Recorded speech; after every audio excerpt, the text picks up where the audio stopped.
नमस्कार स्टूडेंट। आपका स्वागत है आपके अपने इस YouTube channel science class and GK पर। आज हमारा जो नेक्स्ट टॉपिक रहने वाला है, ये टॉपिक है आपके प्लांट हार्मोन के बारे में। और इसके बारे में कंप्लीट हम बात करने वाले हैं कि प्लांट हार्मोन है ये कितने टाइप्स के होते हैं और इनके कार्य क्या है और इनकी खोज है वो कैसे हुई है, सबसे पहले कौन सा खोजा गया था। इसके अलावा बहुत सारे स्टूडेंट्स के माइंड में ये यहाँ पे क्वेश्चन होगा कि सर ये जो क्लास है थ्योरी की क्लास, ये लेट क्यों आ रही। तो लेट आने के पीछे रीजंस यही है यहाँ पे कि सारी चीज़ें हैं वो एकदम मैं आपको यहाँ पे बनी बनाई नोट्स के थ्रू आपको दूंगा, जिसके कारण हमारा यहाँ पे जल्दी पोर्शन कंप्लीट हो जाए। और इसके अलावा जो भी टॉपिक होगा उसको एक वीडियो के अंदर कंप्लीट करने की कोशिश करेंगे कि आपका समय है वो बर्बाद ना हो। और वीडियो कैसा लग रहा है आपको वो भी आप कमेंट करके ज़रूर बताएं और एकदम हमें मोटिवेट भी कर सकते हैं आप कमेंट्स करके यहाँ पे, क्योंकि अब डायरेक्ट तो आप स्टूडेंट्स हैं वो मुझे दिखाई तो देते नहीं हो कि भी आपके सामने स्टूडेंट्स बैठे हैं। तो आपके इनविजुअल टाइप से या फिर वर्चुअल टाइप से मैं आपको यहाँ पे आप कमेंट्स कर सकते हो। यहाँ पे अब देखो, यहाँ पे वर्दी हार्मोन्स और वर्दी नियंत्रक, इनके बारे में हम बात कर रहे थे। और इनके अंदर यहाँ पे देखो, सबसे पहले हम बात करते हैं कि हार्मोन शब्द है, ये हार्मोन शब्द यहाँ पे किसने दिया था। तो जैसा कि आप यहाँ पे देख सकते हो, आपकी स्लाइड के सामने यहाँ पे लिखा हुआ है कि जो हार्मोन शब्द है सबसे पहले आपके स्टार्लिंग नामक वैज्ञानिक ने दिया था। किसने दिया था? यहाँ पे स्टार्लिंग नामक जो वैज्ञानिक है, इन्होंने हार्मोन शब्द दिया था। अब हार्मोन है ये एक प्रकार का यहाँ पे उत्तेजक पदार्थ है, ये भी इन्होंने बताया था। और ये थोड़ी सी मात्रा में भी क्या होता है, यहाँ पे प्रभावी होता है। मतलब अगर हार्मोन की थोड़ी भी मात्रा है तो वो बहुत ही प्रभावी होगी प्लांट्स के लिए। ठीक है।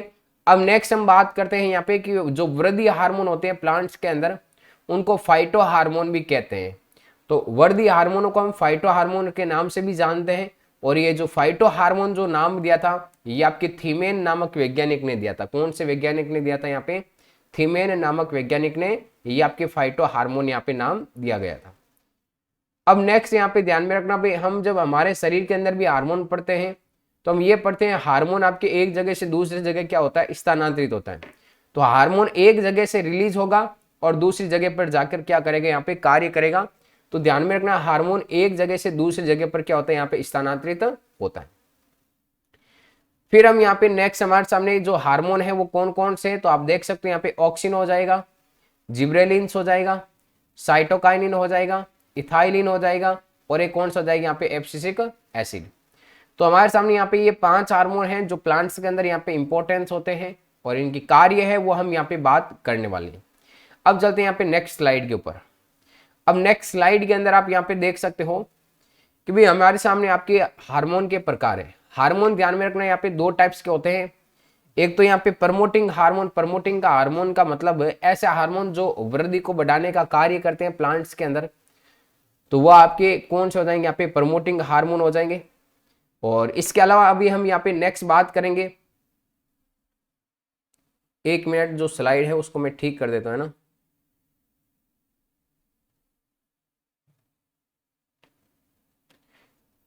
तो ये हमारे सामने यहाँ पे ध्यान में रखना, प्रमोटिंग के अंदर ऑक्सीजन हो जाएगा, जिब्रेलिन हो जाएगा और साइटोकाइनिन। ये सारे हार्मोन क्या करते हैं, आपके वृद्धि को प्रेरित करेंगे या फिर प्लांट्स के अंदर कोई अच्छे लक्षणों के लिए उत्तरदायी होता है। और एक होता है आपके इनहिबिटर या फिर निरोधी हार्मोन कह सकते हैं जिनको, ये आपके इथाइलिन और एक कौन सा होता है यहाँ पे एब्सिसिक एसिड। तो ये 2 अलग अलग हार्मोन है, यहाँ पे इनकी कैटेगरी आप ध्यान में रखना है। यहाँ पे एक तो प्रमोटिंग हार्मोन और एक कौन सा हो जाएगा, यहाँ पे इनहिबिटर हार्मोन हो जाएगा। अब नेक्स्ट हमारे सामने है यहाँ पे स्लाइड के ऊपर आप देख सकते हो। अब सबसे पहला जो हार्मोन है वो आपके ऑक्सिन हार्मोन। इन सारे हार्मोनों को एक एक कर दे, हम यहाँ पे एकदम अच्छे से कंप्लीट करने वाले हैं। तो सबसे पहले आप यहाँ पे देख सकते हो कि ऑक्सिन हार्मोन। अब ऑक्सिन हार्मोन, पहली बात तो ऑक्सिन हार्मोन के बारे में ध्यान में रखना है यहाँ पे कि जो ऑक्सिन हार्मोन है इसकी जो प्रकृति होती है ये आपकी अम्लीय प्रकृति होती है, नॉर्मल दुर्बल अम्लीय है। और एक आपके वर्दी हार्मोन है। जो भी स्टूडेंट इस वीडियो को देख रहे हैं वो कमेंट्स जरूर करना है यहाँ पे। और इसकी जो पीडीएफ होगी आपको वो व्हाट्सएप ग्रुप और टेलीग्राम ग्रुप के अंदर जैसे है वैसे की वैसे मिल जाएगी। तो आपको टेंशन लेने की भी कोई आवश्यकता नहीं है यहाँ पे। अब यहाँ पे है ये है कि सर्वप्रथम खोजा गया जो हार्मोन है ये आपके कौन सा, यहाँ पे ऑक्सिन हार्मोन। तो जितने भी हमने अभी हार्मोनों के नाम पढ़े उनमें से सबसे पहले खोजा गया जो हार्मोन है वो आपके ऑक्सिन हार्मोन है। और बात करें कि इसको सबसे पहले कहाँ से अलग किया गया था, तो सबसे पहले इसको यहाँ पे मनुष्य के मूत्र से अलग किया गया था। देखो जो चीजें एग्जाम में पूछने लायक है, जो इंपॉर्टेंट है, वही मैंने यहाँ पे सारी चीजें लिखी है, बिना फालतू की एक भी चीज यहाँ पे नहीं लिखी है। मतलब 3 बुकों का मैंने मटेरियल है वो एकदम मिक्स करके और एकदम क्रीम मानो आप तो कि भी उसी तरीके से आपको क्रीम मिल रही है एकदम प्योर। तो इसके अंदर यहाँ पे ऑक्सिन है। इस ऑक्सिन, सामान्य ऑक्सिन का नाम क्या होता है यहाँ पे IAA, मतलब इंडोल 3 एसिटिक अम्ल होता है। सामान्यतः अगर ऑक्सिन का नाम पूछे भी ऑक्सिन का रासायनिक नाम क्या होता है तो इंडोल 3 एसिटिक अम्ल, और इसको शॉर्ट में हम क्या कह सकते हैं यहाँ पे IAA। और ऑक्सिन होता है ये सामान्यतः आपके तने व मूल के शिखर भाग पर पाया जाता है। तो जो प्लांट्स का जो ऊपर वाला भाग जो शिखर भाग होगा और मूल का भी जो शिखर वाला भाग है उसके ऊपर क्या होता है, ऑक्सिन पाया जाता है। अब बात करते हैं इसकी खोज के बारे में। तो सबसे पहले खोज आपकी चार्ल्स डार्विन और फ्रांसिस डार्विन है। इन्होंने कैनेरी घास का जो प्लांट है उसके ऊपर प्रयोग किया, कैनेरी घास के परांकुर चौल के ऊपर, और प्रकाश के उद्गम की तरफ ये क्या करता है आपके वृद्धि, मतलब प्रकाश के प्रति ये क्या करता है, उद्दीपन प्रदर्शित करता है। परांकुर चौल होता है, इसको इंग्लिश में हम यहाँ पे कैलियोप्टाइल कहा जाता है। तो कैलियोप्टाइल भी ध्यान में रखना, कई बार पूछा जा सकता है। तो सबसे पहले चार्ल्स डार्विन और फ्रांसिस डार्विन। चार्ल्स डार्विन, ये फ्रांसिस डार्विन है ना, ये चार्ल्स डार्विन का लड़का था यहाँ पे। तो इन्होंने यहाँ पे कैनेरी घास के ऊपर, यहाँ पे परांकुर चौल के ऊपर प्रयोग किया था। इसके बाद में FW वेंट है, इस FW वेंट ने भी प्रयोग किया था किसके ऊपर, जे के परांकुर चौल के ऊपर। तो इस कारण यहाँ पे आपको ध्यान में रखना है कि ये प्रकाश की दिशा के अंदर क्या होता है, यहाँ पे मुड़ जाता है, और प्रकाश की दिशा के अंदर यहाँ पे मुड़ता है। तो इन्होंने देखा कि भाई शिखर वाला जो भाग होता है उसके अंदर कोई ना कोई पदार्थ जरूर बनता है। इस प्रकार से आपके शिखर वाले भाग के अंदर कोई ना कोई पदार्थ जरूर बनता है यहाँ पे, और वो पदार्थ आपके ऊपर से नीचे की तरफ स्थानांतरित होता है, जिसके कारण आपके ये जो भाग है शिखर वाला भाग, इसमें यहाँ पे वक्रण उत्पन्न होता है। वक्रण का मतलब यहाँ पे मुड़ता है, किसकी दिशा में, यहाँ पे प्रकाश की दिशा में। इस डायरेक्शन से हम यहाँ पे इसको लाइट दे रहे हैं। तो ये इसका यहाँ पे मेन प्रयोग था। अब नेक्स्ट यहाँ पे हम बात करें ऑक्सीजन के प्रकार की। जो ऑक्सीजन के प्रकार है वो कौन कौन से हैं। तो ऑक्सीजन 2 प्रकार का होता है, एक तो प्राकृतिक ऑक्सीजन और एक आपके यहाँ पे कृत्रिम ऑक्सीजन। प्राकृतिक का मतलब जो नेचुरली आपके प्लांट्स के अंदर पाया जाता है, और कृत्रिम का मतलब जिसको मानव के द्वारा बनाया जाता है। तो प्राकृतिक ऑक्सीजन के अंदर यहाँ पे एक तो IAA आ जाता है, एक यहाँ पे IB आता है। IA इंडोल 3 एसिटिक एसिड हो जाएगा, और IBA का मतलब हो जाएगा इंडोल 3 ब्यूटारिक अम्ल। कौन सा हो जाएगा यहाँ पे, इंडोल 3 ब्यूटारिक अम्ल। तो ये हमारे सामने जो यहाँ पे आप देख सकते हो, ये दोनों आपके कौन से हो जाएंगे, यहाँ पे प्राकृतिक ऑक्सीजन हो जाएंगे। और कृत्रिम ऑक्सीजन की बात करें तो कृत्रिम ऑक्सीजन के अंदर यहाँ पे कौन कौन हो जाएंगे। तो कृत्रिम ऑक्सीजन के अंदर यहाँ पे एक तो NAA हो जाएगा। NAA का पूरा नाम क्या है यहाँ पे, नेफ्थेलिन एसिटिक एसिड। क्या हो जाएगा यहाँ पे, नेफ्थेलिन एसिटिक एसिड हो जाएगा। और इसके अलावा एक हमारे सामने जो दूसरा कृत्रिम ऑक्सीजन है वो कौन सा हो जाएगा, यहाँ पे ध्यान में रखना, 2,4-D, जिसे हम कहते हैं यहाँ पे 2,4-डाइक्लोरोफिनॉक्सी एसिटिक अम्ल। तो ये दोनों आपके कौन से हो जाएंगे यहाँ पे, ऑक्सीजन के प्रकार। अब इसका 2,4-D का आप उपयोग जब एग्रीकल्चर के अंदर पढ़ते हो तो यहाँ पे इसका उपयोग ये देखा जाता है, भाई खरपतवारों के उन्मूलन के लिए इसका उपयोग किया जाता है। किसमें, खरपतवारों के उन्मूलन के लिए इसका उपयोग किया जाता है, ये ध्यान में रखना। तो अब इसके कार्य की बात कर लेते हैं, खोज की बात कर ली। तो कार्य आप यहाँ पे देख सकते हो कि सबसे पहले इसके कार्य क्या होता है कि भी पादपों के अंदर ये जड़ों के निर्माण को प्रारंभ करता है, ये पुष्पन को भी क्या करता है यहाँ पे बढ़ाता है, फलों व पत्तों को क्या करता है, समय से पूर्व गिरने से बचाता है, मतलब जीर्णता विलग्न करता है, बुढ़ापा थोड़ा लेट आता है इनके अंदर। नेक्स्ट आपके फलों के आपके विलग्न को बढ़ाता है यहाँ पे। शीर्ष प्रभाविता, शीर्ष प्रभाविता इसको विशेष रूप से ध्यान में रखना, ये ऑक्सीजन के संदर्भ में पढ़ा जाता है शीर्ष प्रभाविता। शीर्ष प्रभाविता का मतलब होता है यहाँ पे कि भाई हमारे सामने कोई भी प्लांट है, इस प्लांट के शीर्ष वाले भाग की वृद्धि बढ़ती।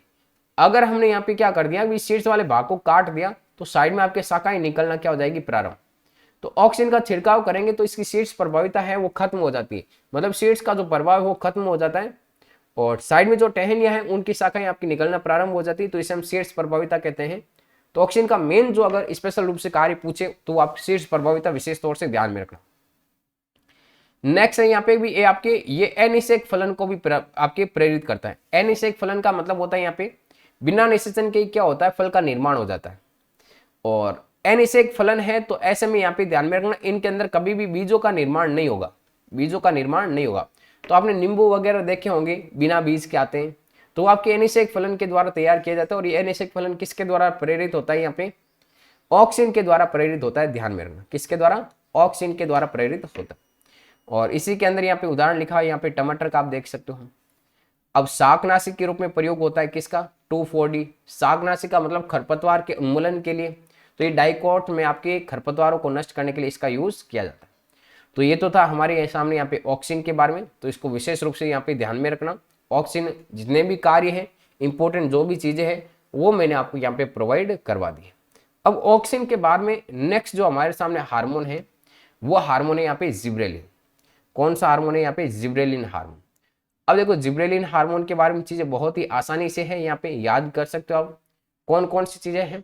सबसे पहले जिब्रेलिन की जो प्रकृति होती है वो आपकी एसिड नेचर होती है, मतलब आपकी अम्लीय प्रकृति होती है इसकी। 100 से अधिक अब तक जिब्रेलिन हार्मोन खोजे गए, 100 से अधिक जिब्रेलिन हार्मोन की खोज हो गई है। और यहाँ पे ध्यान में रखना किस में खोजा गया था? आपके कवकों एवं उच्च पादपों से इनको अलग किया गया था और कवक और उच्च पादप के अंदर इनकी खोज की गई थी, ध्यान में रखना। फिर नेक्स्ट जितने भी आपके जिब्रेलिन खोजे जाते हैं ना, उन जिब्रेलिक को हम यहाँ पे gibberellic acid first, gibberellic acid second, इस प्रकार से थर्ड, इस प्रकार से हम क्या करते हैं उनको दर्शा देते हैं। तो इस प्रकार जिब्रेलिक एसिड 100 तक इनकी खोज हुई है। तो सबसे पहले जो खोजा गया हार्मोन है जिब्रेलिक एसिड, वो कौन सा है यहाँ पे? 3rd number. ये कौन सा यहाँ पे? जिब्रेलिक एसिड 3rd नंबर सबसे पहले हार्मोन खोजा गया था। नेक्स्ट है यहाँ पे, अब इसके कार्य की बात करें तो ये जो जिब्रेलिक एसिड है, ये आपके एक्स की जो लंबाई है उसको बढ़ाने में क्या करता है यहाँ पे? सहायता। मतलब जिब्रेलिक एसिड है, ये क्या करता है कि प्लांट होता है, उस प्लांट के मेन एक्सिस होता है, उस एक्सिस की लंबाई बढ़ाने में यहाँ पे सहायता करता है। जैसे कि हम बात कर सकते हैं यहाँ पे अंगूर के अंदर यहाँ पे डंठल की जो लंबाई आपकी बढ़ती है। सेवन जैसे फलों को क्या करता है? ये आपके लंबा बनाता है। जरावस्था को क्या करता है? आपकी रोकता है। मतलब प्लांट के मान लो कि वो उसकी मृत्यु या फिर डेथ है, वो आने वाले 10 दिनों के अंदर हो सकती है, तो हम जिब्रेलिक एसिड का छिड़काव करेंगे तो वो मृत्यु आपकी 20 से 30 दिनों के बाद होगी। तो ऐसा हार्मोन कौन सा है यहाँ पे? Gibberellic acid. तो ये जरावस्था को क्या करता है? रोकने का यहाँ पे कार्य करता है। मतलब कोशिका विभाजन को थोड़ा धीरे कर देता है यहाँ पे। कोशिका आपके जो नष्ट होगी कोशिकाएं धीरे धीरे यहाँ पे उनकी कार्य क्षमता को थोड़ा थोड़ा मतलब कम कर देता है, जिसके कारण कोशिका लंबे समय तक यहाँ पे चलती रहे। फिर नेक्स्ट इस पॉइंट को विशेष रूप से यहाँ पे ध्यान में रखना और सारे स्टूडेंट इस पॉइंट को यहाँ पे नोट कर सकते हैं। क्या है कि जो जिब्रेलिक एसिड है ये शराब उद्योग में मॉल्टिंग की गति बढ़ाने के लिए काम में लिया जाता है। ठीक है, मॉल्ट जो होता है काम में लेते हैं, इसके अंदर जो लिक्विड उसकी गति बढ़ाने के लिए काम में लिया जाता है। अब ध्यान में रखना इसके अलावा कि ये गन्ने में तने की लंबाई बढ़ाने में सहायक होता है, ये भी आपको ध्यान में रखना। गन्ना होता है उसके अंदर आपने देखा होगा भाई, इस प्रकार से आपके पर्व पाए जाते हैं, इस प्रकार से नोड होते हैं, तो इनकी लंबाई बढ़ाने में जो सहायक होता है वो कौन सा होता है? यहाँ पे जिब्रेलिक एसिड। अब नेक्स्ट यहाँ पे इस जिब्रेलिक एसिड से एक तो बीज होते हैं वो जल्दी तैयार हो जाते हैं, ये आपको इंपॉर्टेंट लक्षण है वो ध्यान में रखना भी इस प्लांट्स के अंदर। ये रोजेटी स्वभाव, मतलब आपके वोल्टिंग होती है, वोल्टिंग पुष्पन को प्रेरित करता है। रोजेटी स्वभाव का मतलब जैसे कि आपने फूल आपके गोभी वगैरह देखे होंगे, उनके अंदर फूल के समान इस प्रकार संरचनाएं पाई जाती है जिनको हम कहते हैं रोज के समान संरचनाएं, मतलब फूल की संरचनाएं। तो ये रोजेटी स्वभाव के अंदर जिब्रेलिक एसिड होता है, ये बहुत ही कारगर होता है। तो अगर रोजेटिक स्वभाव या रोजेटी नाम मिल जाए आपको तो उसमें आंसर आपको जिब्रेलिक एसिड करना है। मेरे हिसाब से ये 100% शायद एग्जाम में इस बार आना चाहिए भी, आपके रोजेटी स्वभाव के अंदर कौन सा हार्मोन यूज होता है, तो जिब्रेलिक एसिड है, ये आपके काम में लिया जाता है। फिर चलते हैं हम यहाँ से नेक्स्ट खोज के बारे में बात करें जिब्रेलिक एसिड की, तो बैंक ने एक रोग होता है, धान के अंदर होता है, मतलब चावल के अंदर होता है। फुलिसिंग यहाँ पे ध्यान में रखना, सीडलिंग कहा जाता है, मतलब फुलिसिंग प्लांट कहते हैं इन धान के पौधों को, क्योंकि ना तो इनके कोई फल लगता है, यहाँ पे लंबाई में एकदम ठीक होते हैं लेकिन फल का इनके अंदर निर्माण नहीं होता है। तो ये आपके धान के जो पौधे आपके नवोद्भिद होते हैं उनके अंदर एक बेकने रोग होता है। किसके कारण? कवक के कारण। कवक का नाम यहाँ पे जिब्रेला फ्यूजिकोराई, खोज किसने की थी? यहाँ पे इरोसोवा ने। तो एक धान का जो प्लांट है, इस धान के प्लांट के अंदर इसकी खोज हुई थी, कौन से रोग के कारण? यहाँ पे बेकन रोग के कारण। ये रोग किसके द्वारा होता है? यहाँ पे कवक के द्वारा होता है। कवक का नाम क्या है? यहाँ पे जिब्रेला फ्यूजिकोराई, ध्यान में रखना। इन प्लांट्स को हम यहाँ पे फुलिसिंग प्लांट या फिर बेवकूफ प्लांट भी कहते हैं। क्यों कहते हैं? क्योंकि इनके अंदर आपके फ्लो का निर्माण नहीं होता है, प्लांट एकदम बाकी सही है। तो इस प्रकार से इसकी यहाँ पे खोज हुई थी, ये ध्यान में रखना जिब्रेलिक एसिड के बाद। अब नेक्स्ट हमारे सामने है यहाँ पे साइटोकाइनिन। कौन सा है यहाँ पे? साइटोकाइनिन। तो साइटोकाइनिन के बारे में आप यहाँ पे देख सकते हो कि सबसे पहले साइटोकाइनिन है, ये एमिनो प्यूरिन या फिर न्यूक्लिक अम्लों के अपघटन से बनता है। तो पहली बात तो साइटोकाइनिन को हम यहाँ पे एमिनो प्यूरिन भी कह सकते हैं, और एमिनो प्यूरिन के साथ में हम ये कह सकते हैं कि ये आपके साइटोकाइनिन होता है, ये न्यूक्लिक अम्ल जो होते हैं प्लांट्स के अंदर, उनके विघटन से साइटोकाइनिन का निर्माण होगा।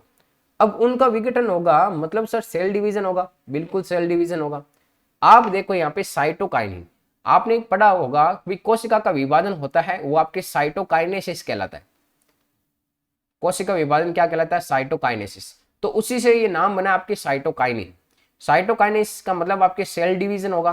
तो यही हार्मोन क्या कार्य करेगा? ये भी आपके सेल डिवीजन को प्रेरित करने का कार्य करेगा। तो इसके अंदर यहाँ पे देखो खोज के बारे में बात करें, हेबरलैंड ने पादप के फ्लोएम के अंदर सेल डिवीजन को प्रेरित करने वाले हार्मोन पदार्थ की खोज की थी। यहाँ पे लेथम ने इसको साइटोकाइनिन नाम दिया। लेथम तथा मिलर ने मक्का के भ्रूण पोष से काइनेटिन के समान पदार्थ अलग किया, उसको क्या नाम दिया गया यहाँ पे? जियाटिन।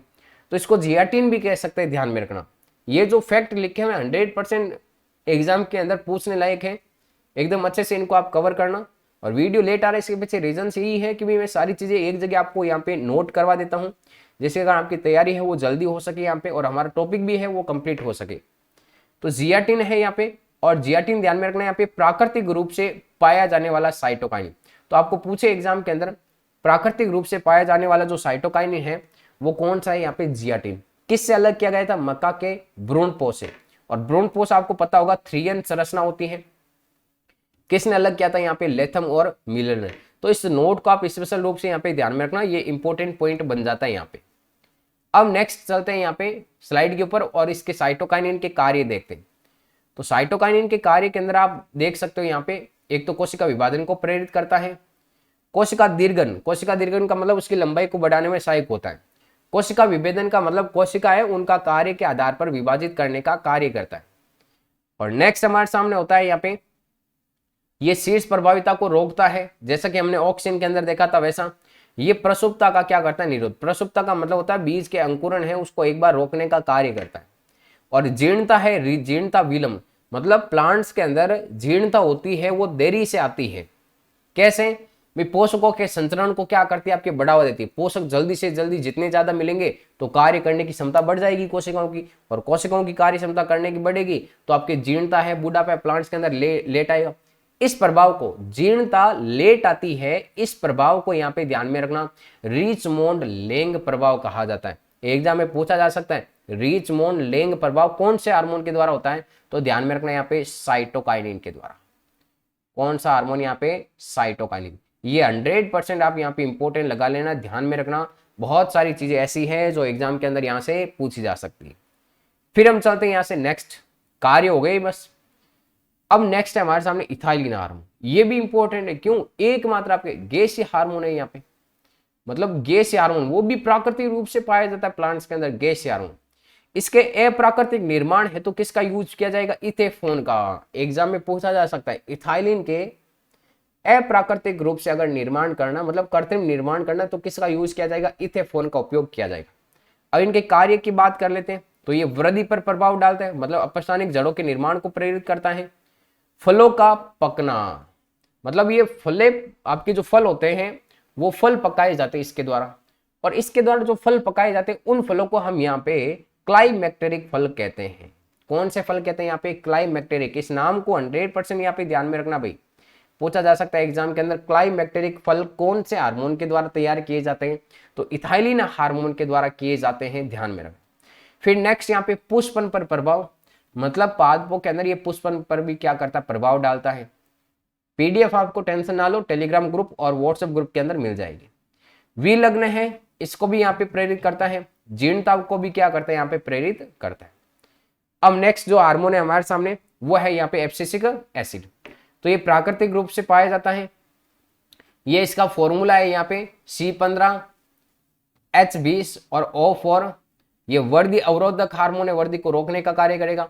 तनाव हार्मोन, देखो सभी हार्मोन के अंदर एक स्पेशल लक्षण आ रहा है, इसे हम यहाँ पे तनाव हार्मोन कहते हैं, क्योंकि प्रतिकूल परिस्थितियों में ये आपके क्या करता है कि पादप है उसको एकदम प्रतिकूल परिस्थितियों में सामना करने के लिए तैयार करता है। तो प्रतिकूल वातावरण परिस्थितियों में क्या करता है? आपकी सामना करता है ये प्लांट्स के अंदर। नेक्स्ट आपके पत्तियों का विलग्न को प्रेरित करता है। कलियों में बीजों की प्रसुप्ति को बढ़ाता है। वाष्प उत्सर्जन रोधी होता है। आपकी वृद्धि दर संदमन, मतलब वृद्धि को घटाता है। जीर्णता को बढ़ाता है और तनाव हार्मोन के रूप में इसका कार्य होता है, या फिर इसे तनाव हार्मोन भी कहा जाता है।